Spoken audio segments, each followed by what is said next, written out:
but yeah, like, and I think that's the benefit of like being in a band. Like when you play with friends and you have other people, is that's what ends up making it good in a sense, is you are creating this thing with other people and it is getting molded and pushed and pulled in different directions until it comes to its final resting place. And if you are trying to do an entire full band project on your own, it's, you're lacking that.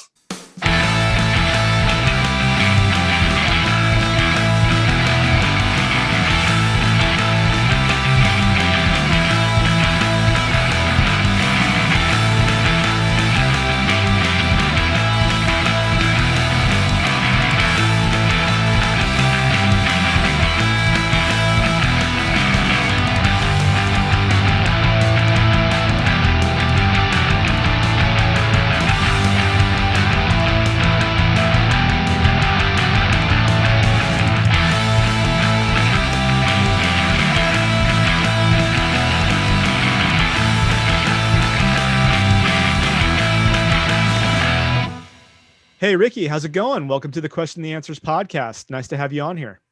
Hi, Andy. It's really good to be here. Thanks for having me. I'm pumped to be here.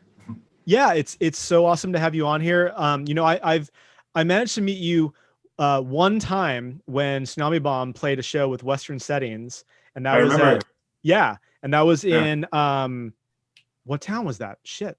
It was in Orange County, I think, somewhere, right? Oh, maybe it was the record store. Yeah. God, why can't I think of it? Toxic Toast. Yes. Yeah. Toxic Toast.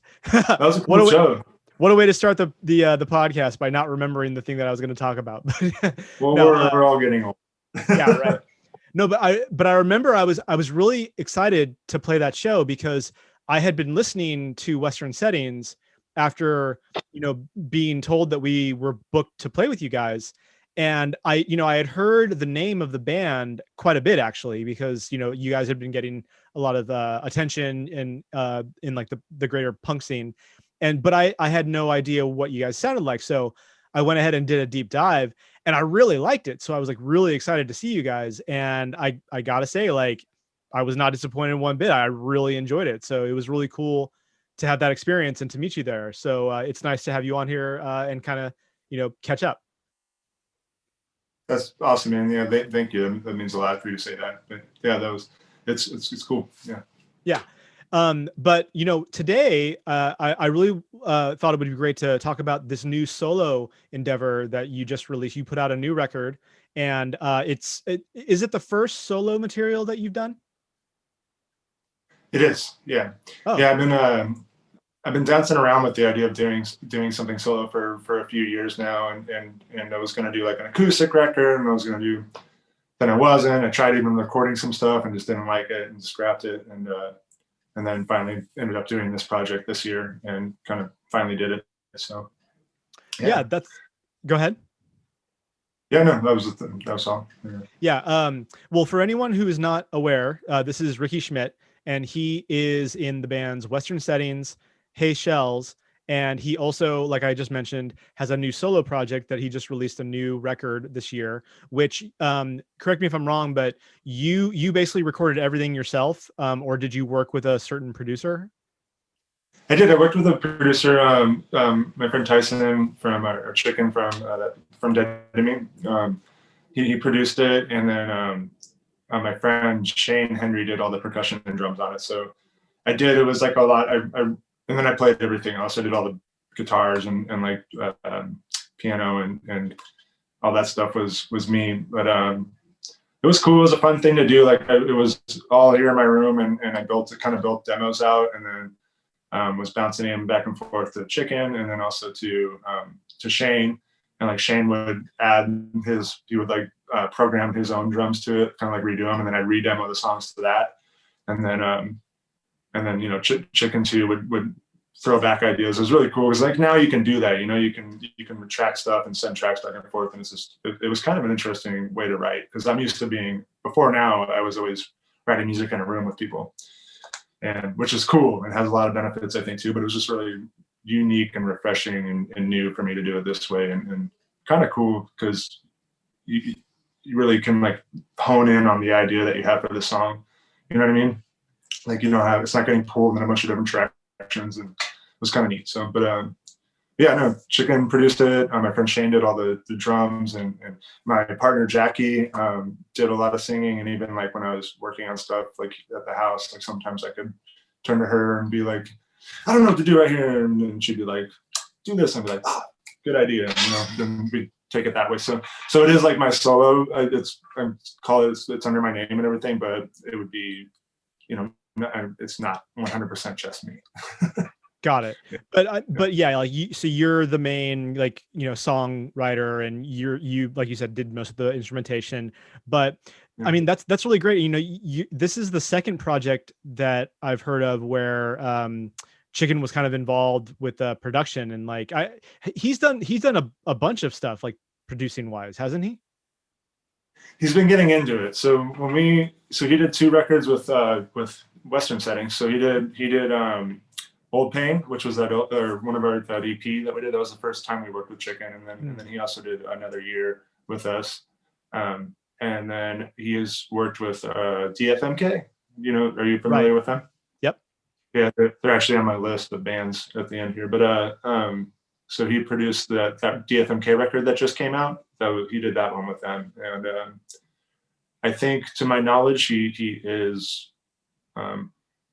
He's wanting to do that more. He's wanting to work with bands and stuff more and more, I think, from my understanding. So yeah, but I think that's the only projects he's done so far producing wise.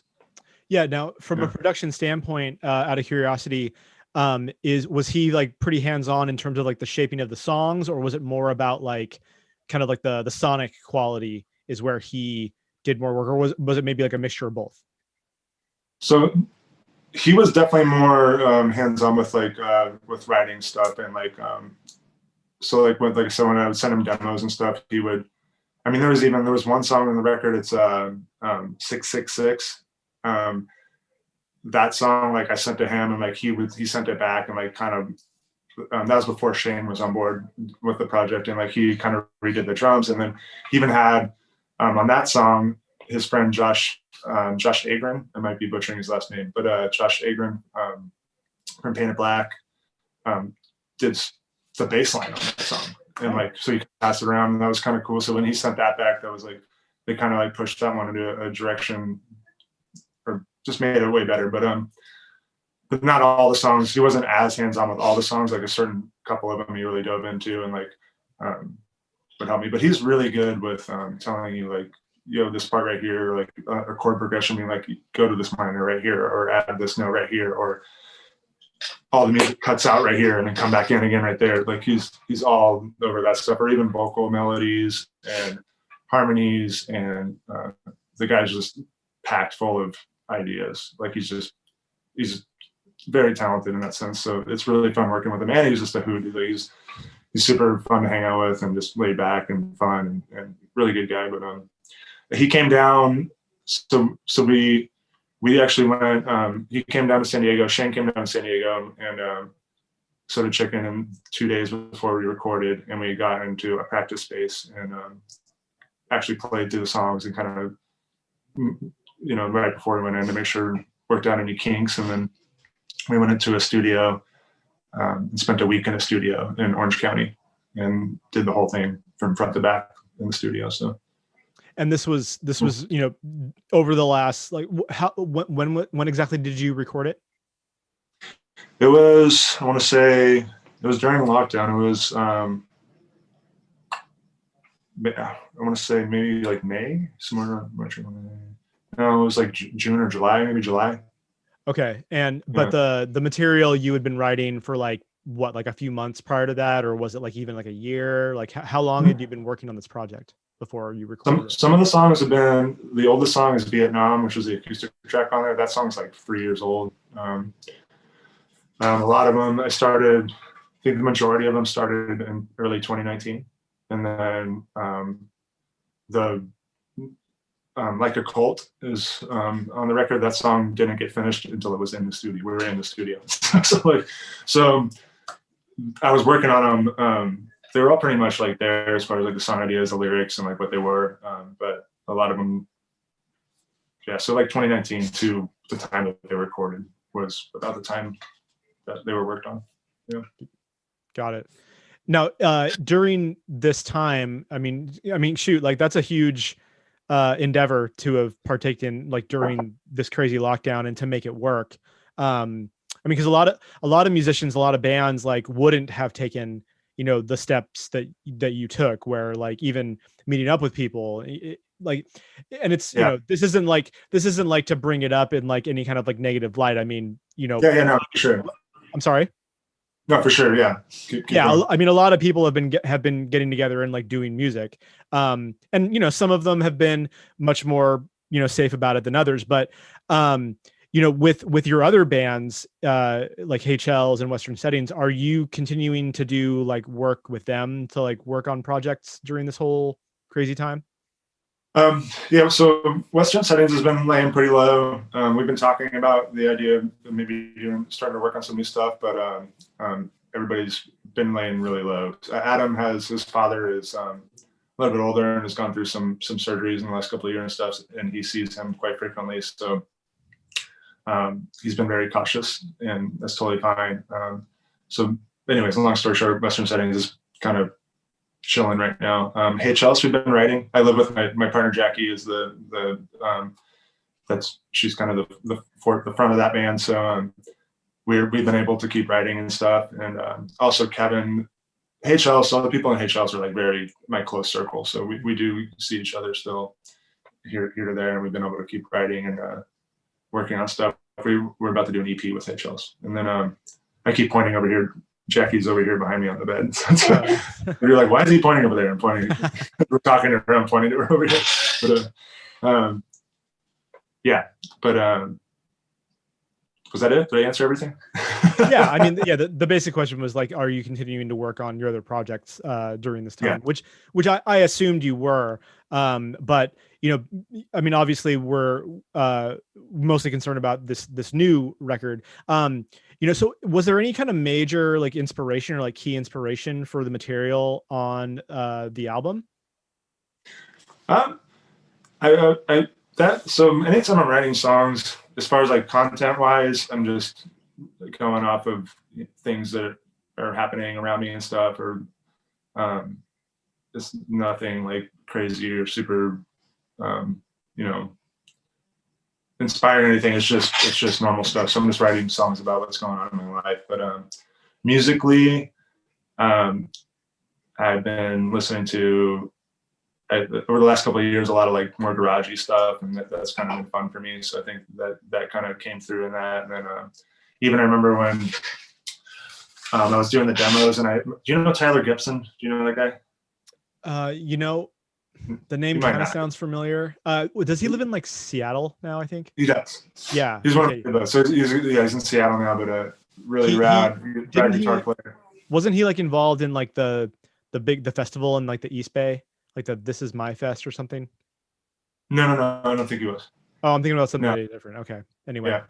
Oh no, different Tyler. You're thinking. I know which Tyler you're thinking of, but no, okay. This is Tyler Gibson. He played like a band called Random More, but it's he has a band now that's actually really rad, and I can't think of the name. I feel like an asshole, but he's also a really good graphic designer, and he's done a lot of shirts and work with different zines and stuff. But anyways, he's one of my good friends, and like he's also a person that like I'll confide in with like sending demos and be like, what do you think about this or whatever, and get an outside opinion when you're working on stuff. But I sent him the demos to this record when I was working on it, and he told me that it sounded like a fucked up Pet Sounds to him.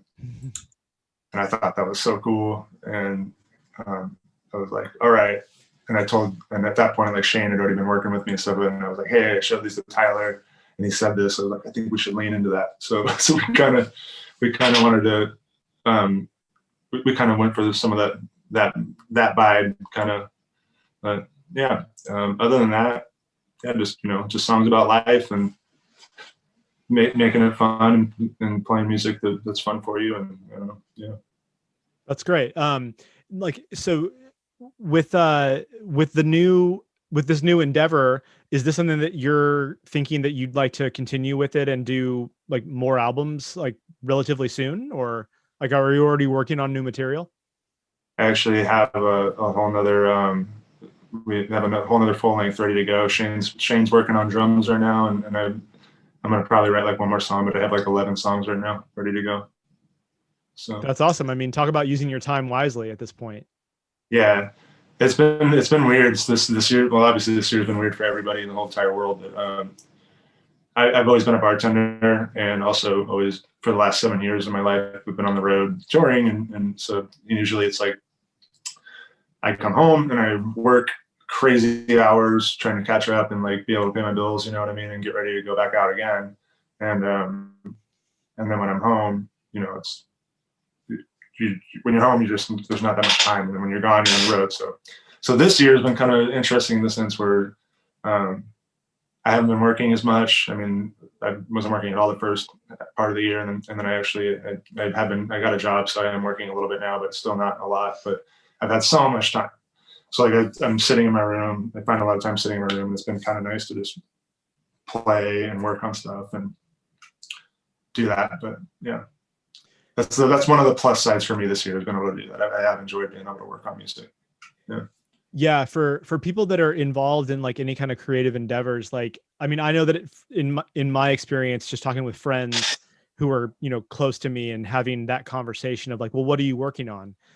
It's kind of like a mixed bag, like some people are just like hitting this wall because they have so much time on their hands that they kind of don't know what to do with themselves. And like, I mean, I don't know if you experienced this at all, but like during this whole process, you mentioned, the fact that because you have the opportunity to really like dive in and like work on the songs and like get to like the core of them.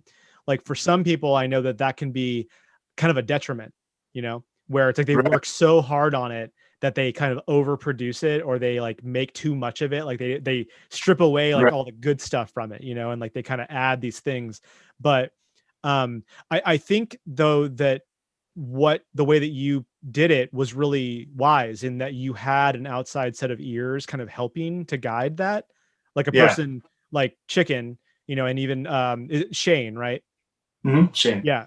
And so having almost like a band vibe to it to a degree, even though it's your material, to your music, but they're Yeah. kind of helping to kind of rein things in a little bit to make sure that you don't go off the rails.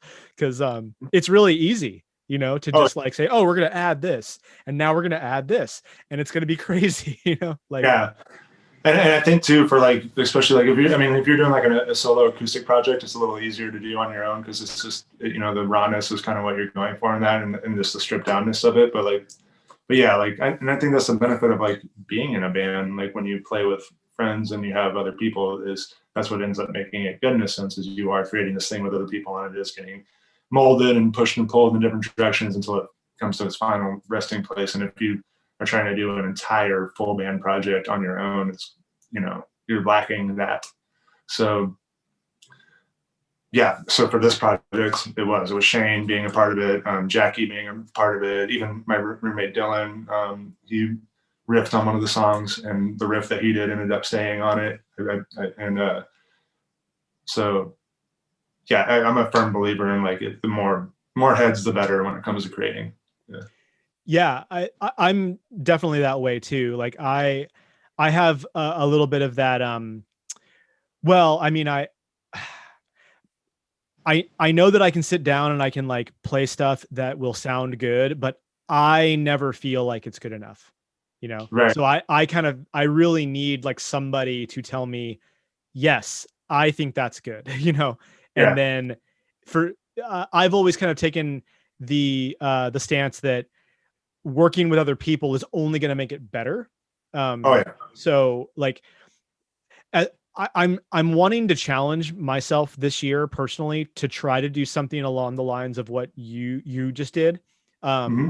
And actually seeing you do this, was actually pretty inspiring, to be perfectly honest with you. I mean, because I don't know you very well, but like at all, really. I've only met you in person one time. But I really enjoy listening to your music, and I like this new record a lot.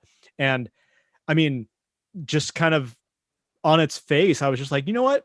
I want to try something like that. So I'm gonna try to do some solo material for like the first time in my life this year. And like I don't know when it's gonna come out. I don't know what shape it's gonna take, but yeah, I kind of wanted to tell you that it was kind of like, yeah, man, dude, like I'm gonna do That's that so too. awesome. Yeah, yeah. That's So awesome, and you should. It's so much fun, and like it's so cool. And you're great. Like I'm sure whatever you're gonna do is gonna be awesome. But just do it. Like that's a huge thing too. I feel like a lot of people like I talk to, like a lot of my friends and a lot of just people I know, like they that are way more talented than I am, or like this my roommate Dylan, who's in the room next door, he plays in Western settings, and he's like one of the most talented musicians I've ever played with. And he writes stuff all the time. I hear him doing it, and I'm like, man, like record this stuff and put it out. And like he's totally got that thing going on where he's like he'll do it and then like not, and then he's just like he'll work on it for a little bit and then and he doesn't do it. I'm like, man, you should do that. It's so good. Like just do it. But anyways. I always tell everybody anytime they want to do something, like just do it. Like just you got to do it. Like yeah, Shia LaBeouf in that video. Have you seen that video with Shia LaBeouf? He's like, do it. do yeah. yeah. The one of the few things that Shia LaBeouf has given us that is pure and like not problematic at all. Like Right. I mean, I watched that movie. Have you seen that movie? What's the one? Peanut Butter Falcon. Have you seen that? Oh, you know what? I haven't seen it. I hear it's great. We just watched it a couple months ago, and I was actually pretty. It hit me pretty good. It was a beautiful story and really well done. And anyways, I think he got himself into some trouble and did some not so great stuff recently or something that went public, but I can't remember what. But which was a shame because I was really kind of digging Shia LaBeouf, and then found out. But anyways, we don't get it. Yeah, I mean, yeah, it's tough because like anytime, and, we won't wrap on this for too long, but I think it's worth noting, like anytime that you have somebody who is like a pretty good artist and like good at what they do, and then these things happen, you have to make a decision as like how you're going to choose to engage with that artist anymore, because some people are okay with separating the person from the art, and some people don't see the distinction, and whichever route you end up taking with that is your choice. But it almost feels like when you do that, you're kind of now up for judgment too, and that's an unfortunate thing too. But yeah, well, I mean, it's kind of one of those things. I feel like it's one of those things. Like sometimes you got to pick a side and what you represent and what you believe in and what you stand for, and you got to stand behind those things. And if something falls out of line with that, you can't just, you know what I mean? Like, so you got to stand with what you believe in. Yeah, well, and this last year, in particular, I mean, we're still seeing remnants of it, like everything with like, Black Lives Matter and like the Me Too movement and like all the, like, I mean, just even like politically, speaking, just it's an interesting, it's a very, it's like the old saying goes, it's a very interesting time to be alive, and I think that it's given us so many challenges and so many like different perspectives, and it comes so fast, and as I think an artist and somebody who kind of is a person that documents life in music, it can be challenging to kind of separate yourself from that and like take the time to make art still, and make art that's good and relevant. And my hat's off to you for being able to do it. I mean, it's not something that is easy. I can certainly say that for myself. I've managed to be able to work full time, this whole time. And, I've also been able to continue doing stuff with the record label. And I've started this podcast, and it's like Tsunami Bomb's done a little bit of recording, and it's, it felt like so much. It felt like a lot, and I mean, even the weight of having less to do is a lot to kind of bear on your shoulders. It's so odd, right? Yeah. But I wanted to ask you really briefly. So, you touched on the fact that, Western Settings is kind of in a chill spot, and then Chels is working on some new material. Are there any other projects that you're involved in that I'm not aware of? Yeah, actually there is. I'm glad you asked that right now. I had it written down, but let's see. The biggest thing that I was a part of this year, I kind of helped my friend Michael Kelly. He played in this band called Ash Williams, and he also plays in Matt Casket and the Breaks. Oh yeah. But he's put out some stuff before under the name Buckley's Angels, and he did a record this year It's an EP, it's a 4-song EP. It's really cool, but I kind of helped him. I was like, it was all him, and then Matt Casket did the drums, but I helped him with that. So like I don't know if you, I don't want to call it producing because I don't see myself as a producer, but yeah, I was just there with him the whole time, like helping with ideas and stuff. And when he recorded, and it was really fun, and the songs are really cool, and I'm really excited for it to come out. That should be out next year, I'm guessing, probably like early sometime, but or this year, because it is 2021 now. But yeah, so it's Buckley's Angels, and it's little Michael Kelly from Ash Williams and Matt Casket in the Breaks. But so I was a part of that one. Matt Casket in the Breaks has a new record coming out. I did some guest vocals on that. And that record is insane. So are you familiar with Matt Casket? Yeah. So yeah, I've heard of that project, and then there's just the band Casket too, right? Right. So Casket was Matt's other was his band with Stephen Long, and then a bunch of other. Actually, I wasn't. There was a rotating list, but it was Stephen and Matt were the two guys on it the whole time, and then the bass players always rotated out. But really good band, phenomenal. But Matt Casket in the Breaks is great, and he's been working on this record for like a couple of years now, and I heard it. I've heard some of it now, and finally, it's like phenomenal. It's going to be probably. It's going to blow people away. I'm really excited for him, and they've worked so hard on it, and it's going to be a really good record. So I'm really excited for them to drop that. And hell yeah, that's great. And then beyond that, anything else that you we're working on? No, just Chels, my stuff, those things. Yeah. Cool. That's awesome. I mean, shit, that's a lot. I did have a quick question about Western Settings. You guys have that EP that was like done with like 8-bit. Oh yeah. Yeah. Who did somebody in the band do all that, or was there somebody else that did that for you guys?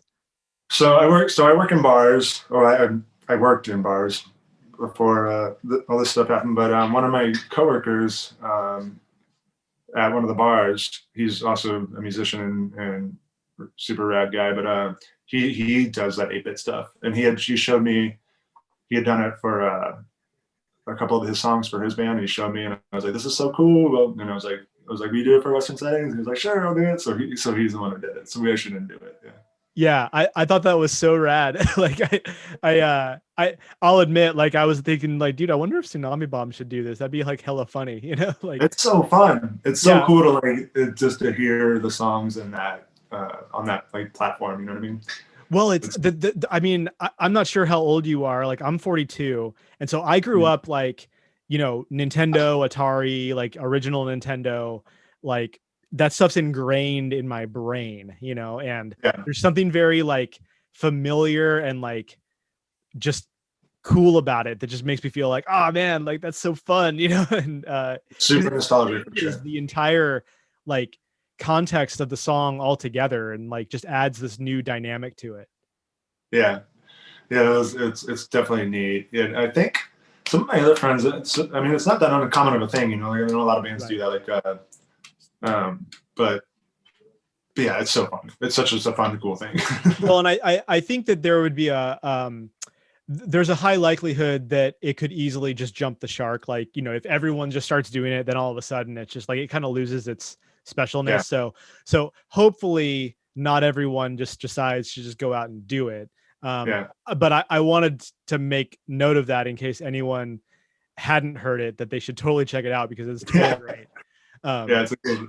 I think it's relatively. Going back to what you're saying, I think it's a relatively like in-depth process. Like I remember when Drew was the name of the guy that did it, but Drew, I was asking him about. He's like, yeah, I guess it took him a very long time. So I don't think it's a super quick process or very easy to do. So like I was looking into there's a couple of programs you can use online that are just like web browser based that can, you know, kind of mimic that. But I know that there's like whole program, like what is it? Not Logic, but Ableton. Like I think Ableton, like you can do it there.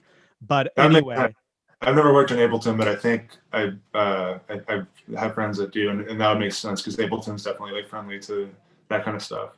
Right. And yeah, like getting like the pitches correctly, and then like because the synths are like made a certain, like the tones are a certain way, and like the scales are a certain way, like you have to be able to know what scale to use and like all that stuff. So yeah, I think you're totally correct in that, like there is a much bigger process. But I think though that if you just have like a MIDI keyboard set up, and if you're just good at piano, you could probably do it all on a piano too, and just make it work Probably. that way.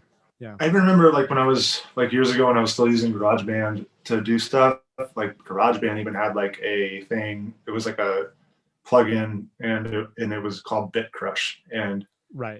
and you could play guitar or anything through it, and it turned it into 8-bit. And I'm not sure if 8-bit is at this point, if that's all it is, or if it's an actual like weird different. You know what I mean? I don't know what makes it qualify as like truly 8-bit. I don't know. Right. Yeah. I mean, yeah, Just making it sound that way. You know what I mean? right. And so you're in San Diego, and I wanted to just kind of ask you, did you grow up there? I didn't. I grew up. My father was in the Marine Corps my entire childhood, so I was moving around. I was all over the states. Every 2 to 4 years we'd move. I did live here in San Diego County a few different times, and then also through my like high school years, and then as an adult, I've been here since I got out of high school and everything. I've been here. Oh, okay. Yeah, I was just curious. So, I mean, I'm a little bit familiar with like the San Diego scene.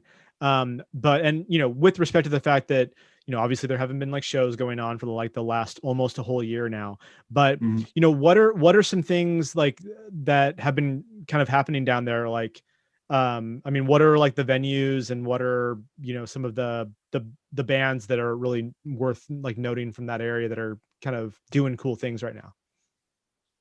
Yeah, there's a ton of really cool bands here in San Diego. Let's see. Let's start with the venue wise. We've lost a few this year. We lost Bar Pink just recently. Actually, I say a few. I was thinking about bars. I think the only venue we've lost that I'm aware of is Bar Pink so far, which sucks because Bar Pink has been a kind of a staple for everybody here. Wasn't that John Reese's place? He was somehow it was either John Reese or like I think maybe his wife or his ex-wife was involved with it, or maybe when they were together. I don't know. I'm not sure. Either way, it was somehow tied to that world. But that bar just went away. It was a staple. It was like always a part of Awesome Fest. It was always part of La Escalera Fest. So it's sad that it's gone. But we have Soda Bar, which is a really cool spot. They're part of they're tied in with Casbah. Casbah obviously is a great spot. The Tower Bar is probably holds the biggest part in all of our hearts. If you play in like a small rock and roll band in San Diego, then you probably had a lot of really good times at the Tower Bar, and it's probably that's probably the most rock and roll bar in San Diego, like hands down. I really do think so. It's such a cool spot, and it's in City Heights, especially in the neighborhood that we live in. But the owner has just been a huge catalyst for rock and roll music for not only local but touring bands. It's always been cool stuff happening there and cool shows happening there. It's a really intimate, neat little dive bar. But so there's that, and there's a bunch of other places, but those are kind of the standouts, I guess, in my head. But bands, we have a ton of cool bands doing cool stuff. Top of my head, there's Doc Hammer, really cool, like hardcore, kind of like Bronx style rock and roll. Really good guys, really great show. Like probably one of the best live shows in San Diego right now. They just kill it. Their frontman Judd, all the guys in the band are they're just wild people, and their shows are parties. I remember the first time I saw him, Western Settings played with him. And we were playing at this bar called Blonde Bar, and I hadn't met any of these guys yet, and they played before us. I think they played 2 bands before us, and in the middle of their set, Josh set off a smoke grenade, and I just remember I got so pissed off because I was just and it was gnarly because it's this little bar, and it was exactly what it sounds like, a smoke grenade in a tiny little bar, and I was just like, man, what the hell, in my head I was just like, what the fuck, these guys, seriously, you gotta put out, and I was all pissed off, and then a month or 2 later we were at Tower Bar. And Doc Hammer was playing again, And I just remember I was sitting with Jackie at the bar, and Doc Hammer was playing, and we were both just like, I don't know about these guys. Like, we don't know how we feel about these guys. And then Josh came over, and he like jumped up on the bar, and he was like on the bar, and he was like singing his doing his thing. And I'm like sitting at the bar. I'm just like looking up at him, and it was like Jackie and I had just been like finished talking about how we don't know how we feel about him. And I was just watching this guy up on the bar, and he just had the biggest smile on his face, and he was just like getting it. And I was just like, that was the moment. I was like, okay, I love this band. they're so good. Like, and then since then I've gotten to know them, and they're all sweethearts. But so Doc Hammer, really cool band. We have, let's see, Slow Draw, which is, are you familiar with like Squarecrow and like Todd Allen? He does Paper Street Cuts records. Can't say that I. Oh no, Paper Street Cuts. Yes, yeah. Mm-hmm. So he's one of my good friends. We grew up together. His band, he's in a band called Squarecrow with Kevin, who's also the guitar player in Chels. Squarecrow is really awesome. They're doing good stuff. Todd has another band called Slow Draw right now. That's a newer one they're making great music. You have Matt Casket and the Breaks, which actually, I don't know, half of them live in Los Angeles area now, but there's a really good band called Selfish Lovers. They're a new one, and it's also kind of like hard rock and roll stuff, but just really, really good stuff. There's a ton. I could go on and on. But, yeah, I'm sure you could go on like if you just waited, like you'd probably list like 150 bands or something like that. Yeah. But there's a lot of really cool folks in San Diego doing really cool music, and just it's out of curiosity, I'm sorry, what was the last thing you said? I said we're not lacking in that area. We got cool people doing cool music. Yeah, definitely. Yeah. Out of curiosity, what's your favorite spot to get a burrito down there? Well, recently it's actually changed. There's a place in the Golden Hill neighborhood, and it's called Alberto's, I think so.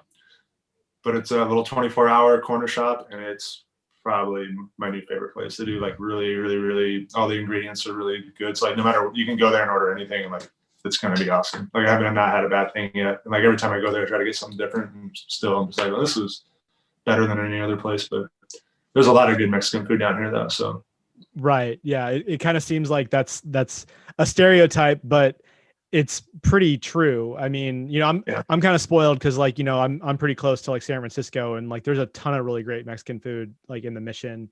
You know, Oakland surprisingly actually, and Berkeley is kind of lacking on like really, really good Mexican food in my opinion. Like there's some that's good. It's okay. Like I'll eat it, you know, but the one of the best burritos I ever had was this place called Roberto's down there, and apparently it's like a chain, but man, like all over the California burrito from them was just like perfect. Yeah, I must have eaten like 5 in like the week that I was there. You know. Yeah. It was. It's funny though, because you and I acknowledge it all. Like everybody always gets in the big debates about the Mexican food, and I think it's just all so different. Like the San Francisco Mexican food or the Bay Area Mexican food, it's a total different animal than the San Diego Mexican food. You know, because like when I go to the Bay Area, and for Shane, the drummer Shane, and for my played in my project, he's in Oakland, and we were just up there, and like when we go up there, he'll take us to a Mexican place, and I'm like, this is amazing. I wish we had burritos like this in San Diego. You know what I mean? Yeah. Probably because I don't get to have them all the time. Yeah, true. I mean, like there's a spot here in the city. They have, I think they had 3 locations. It's called Taqueria Cancun. And to me, that's like my all-time favorite in the Bay Area, Mexican burrito. It's like perfect, you know? It is different than the ones that you'd get in like, you know, at Roberto's or something like that. And they don't really offer like their California burrito is like not that great, you know, but their standard burrito is awesome, you know, and I'll eat that all day. But no, that's cool. I'm always curious about people who live in San Diego and like their take on like what their favorite Mexican food is. So I appreciate you answering that. But kind of moving on to the last couple of questions that I have. You know, so who are some bands that you just really love and you think people should know about if they don't know about them already? If you could name just like a few. Yeah, just a few. So we'll start with, we talked about DFMK earlier, and I'm going to mention them again because I'm such a huge advocate of them, and I don't think people are very aware of them. Like, you either know about them or you don't, but check out DFMK. If you're watching this, check out DFMK. I will second that. I managed to catch them last year, actually. Like, I think it was like earlier last year at a very small show in the East Bay, and it was fucking awesome. Like, they're totally great. So I hard second on that one. Yeah. Yeah, I can't stress it enough. Yeah, yeah. Let's see. So I made a little list because you kind of told me you were going to give me this question. So I was thinking about it and I started writing some down. But so I'll kind of cruise through it because I know we're trying to save time here. Street Jail is a really cool band from Seattle. I don't know if you're familiar with them, but it's it's, I guess, kind of a super group of punk guys from Seattle, but really cool. I really dig it. They've been putting out not only music but really fun. Their videos are like out of control fun. So look up Street Jail, check them out. Slow Draw we already talked about. Square Crow we talked about. My buddies in Decent Criminal, which I know you know because you're just pressed one of the records, and those guys are absolutely wonderful, and their music is so good. They live down here now. Well, the two brothers do. The Martinez brothers do. Right. But anyways, yeah, those guys, that's great stuff. Strange Light is a really cool band from the Bay Area up there. It's like also a bunch of people from different bands. But Strange Light, some friends, that's a good one. Selfish Lovers, we talked about. We talked about Michael Kelly and Buckley's Angels. Typesetter from Chicago. You know those guys, or those folks. They're super rad. But Chels did a split with them earlier this year. And it was actually a 4-way 7-inch split with Lousy Advice, Typesetter, and then Sunshine State from Gainesville. And that's pretty cool, but it's on vinyl, so that's available. But anyways, I really like Typesetter. They're wonderful, wonderful people and wonderful music. Check that out. Lousy Advice I just mentioned. Matt Casket and the Breaks we mentioned. Oh, that was it. And my last one, Glow in the Dark, is AJ. He plays bass, and he's in a bunch of different projects. He's in Weatherbox. He's in this band called Sundressed. He's in Matt Casket and the Breaks, but he did his first solo record this year, and it's called Glow and the Dark. And it's really good. And so those are my mentions. Those are all my honorable mentions, the people that I wanted to kind of shout out to or go check them out. If anybody's looking for music, check those ones out. Yeah, I've heard of several of them. Like, there were a few that I'll have to check out, but I mean, Decent Criminal, I'm definitely biased to because they're just fucking great. I'm so glad to be working with them. Yeah. Typesetter I know about. I don't know a ton about them, but I've definitely been hearing their name quite a bit. Lousy Advice is pretty awesome. You know, I know that Shelby just recently moved down there, I think, right? Yeah. Yeah, they're here. They're actually just down the street from us. They're in Golden Hill, the same neighborhood that burrito shop I was telling you about. They live in that neighborhood, and they're wonderful people. It sucks so much because like they just moved down, and Decent Criminal, the Martinez brothers just moved down. The Lousy Advice folks just moved down, and it's the pandemic, so we can't all hang out and do stuff. It's like, you know what I mean? Like, if it was like, we could have had the coolest parties in San Diego this year. Yeah, I know Rob from the Hammer Bombs just moved down there. Yeah, Rob's here now. Yeah. Yeah, it's crazy. Yeah, it's like also right down the street. Like, it's crazy. Yeah. Strange Light too is a band that I caught wind of earlier in this year when they released that album, and I was really blown away. Yeah. Yeah. That's a great record. Yeah. Yeah, those are all like heavy hitters, I feel like, in that band. Like, and they know what they're doing, and it's good. Right. Yeah. Right. No, that's a solid band right there for sure. I'm stoked to see them live when we have a chance to. But no, thank you for that great list. I'll be sure to add as many links as I possibly can. And you know, really the last question I have for you is, if you had to pick 5 albums that you were stuck with for the rest of your life, what would they be? All right. So you also told me you were giving me this question, so it's again on my list. Which I'm glad you did, because if you wouldn't have told me that, I would have totally like been here like Anyways, so here's my top 5. I got Weaker Thans, Reconstruction Site. That was my first Weaker Thans record, and it's one of the few bands that I have thoroughly enjoyed through my entire life. I picked up Reconstruction Site from a Kmart when I was in 10th grade, and I was living on the East Coast in Virginia. And I would go into the Kmart and I would go through the CD section and pick out CDs based off the cover art. I'd be like, this cover art, this looks cool, and I'd get it. And I got Reconstruction Site because of that, and I hated it for like the first year. But back then we didn't have like streaming services, so like every now and then I get bored of whatever CDs I had, and I would pop Reconstruction Site back in, and then eventually it just grew on me, and it's been one of my favorite bands of all time since I was a kid now. Like I still listen to it on a regular basis. Not just Reconstruction Site, but all of them, but Reconstruction Site was the first one. So that's on the list. Pet Sounds from Beach Boys. That's a big one for me. I feel like I could take that one to a desert island and never get sick of it. I'm going to throw in Little Brother from Dead to Me, which is up there. It was funny. I remember when it was like right when I was like graduating, I don't know, like towards the end of high school, it was like all I listened to was Against Me and Dead to Me. And but Little Brother was definitely it was a big one for me. Their record means a lot to me, that EP. I got Joe Jackson, I'm the Man. Are you a fan of that one? I'm not super familiar with that album. I'm not. You gotta dive into it. It's such a cool record. It's like I'll check it out. It's really good. I think you'll dig it. It's like it's very heavy on drums and bass. In fact, I think I read an interview about it, and Joe Jackson, when they made it, like it was the featured instrument was supposed to be bass. So like when you listen to it, it's really cool, just like up tempo, like kind of like poppy punk rock stuff, but like the bass is just out of control, and like the songs are really well done. It's a really cool record. And I feel like a lot of people don't really know it, so it's kind of like one of those cool ones. You're like, oh, you don't know about Joe Jackson? And you show it to them, like, this is really cool. It's like, yeah, I showed you that. Yeah, totally. Yeah. It's a fun one.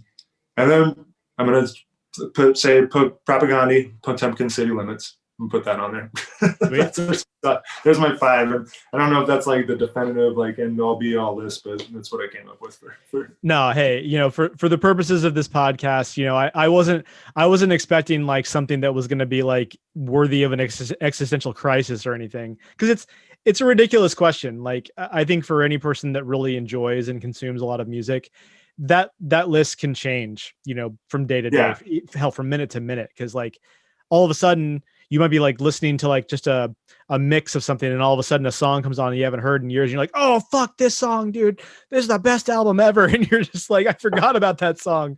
Because I mean, I don't know how your brain works, but I oftentimes tell my wife, it's like, dude, I'm on like a 10-minute I have like a 10-minute length of like analog tape in my brain that's just constantly being overwritten.